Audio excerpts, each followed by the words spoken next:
Listen, guys, I've been a Chicago Bulls fan for over 30 years now. I'm not exaggerating when I say last night was one of the most embarrassing nights I've ever experienced. The Chicago Bulls, they got their ass whooped by the Pistons, and it wasn't even the Pistons. It was the Pistons G League team. There's fans out there who are like, oh, well, we were down Josh Giddey, we were down Kobe White. Shut the fuck up, man.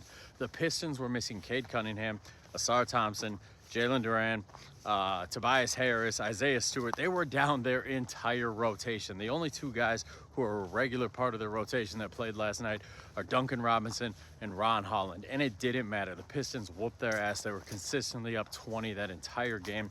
Flat out embarrassing by the Chicago Bulls. Embarrassing effort. You know, it really calls into question, what is Billy Donovan doing here?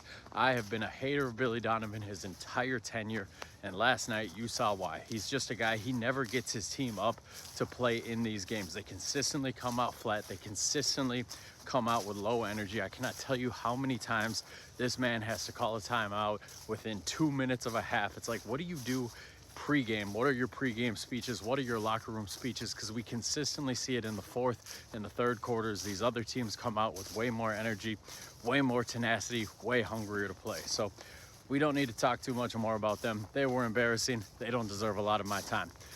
Nikola Jokic last night, that man was nuts. That was one of the craziest performances you will ever see. 55 points, shot like 76% from the field or something insane.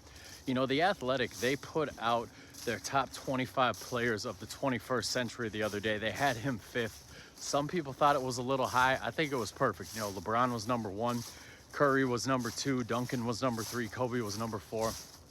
I'm a Kobe guy. Kobe's always going to be my number one. Sorry, there's just nothing you can say that's going to dissuade me from that. Nikola Jokic, man, I don't know, man. If he keeps climbing like this, we're going to have some very uncomfortable conversations about where he ranks all time. For my money, he's the third best center of my lifetime.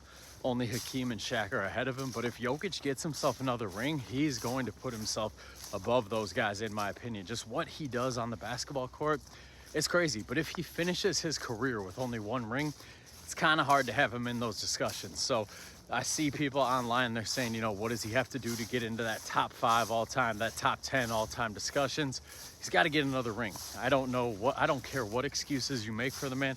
Supporting cast, you know, the quality of competition. Obviously the West is loaded, but if he really wants to get himself into the top 5, top 10 all time discussions, simply got to get another ring. I feel the same way about Giannis too. I feel like if Giannis carried the Bucks to another title, then we would have to start throwing him into some of these top 10, top 15 all-time discussions. But if these guys, for all the talent that they have, all the accolades that they have, when you look at that top 10 in NBA history, the difference, the thing that sets these guys apart is no matter what era they played in, they found a way to get multiple rings. I don't think you're going to find anybody who has a top 10 list of someone who only has one ring. You're just not going to see it. All of the people in pretty much everybody's top 10 list, they're going to have 2 rings at minimum, if not 3, if not 4. You know, we saw Larry Bird, we saw Magic Johnson. These guys, they all got multiple rings. Steph Curry, LeBron James, obviously, Michael Jordan, obviously. Like, every top 10 list going to be filled with guys who have multiple rings. So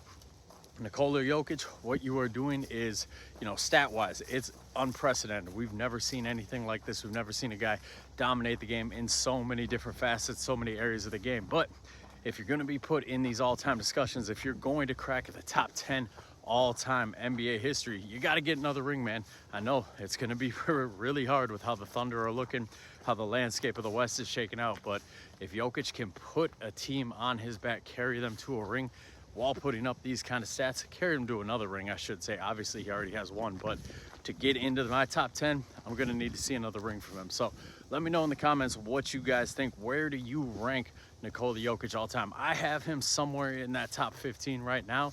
If he gets another ring, I'm going to have to put him in that top 10.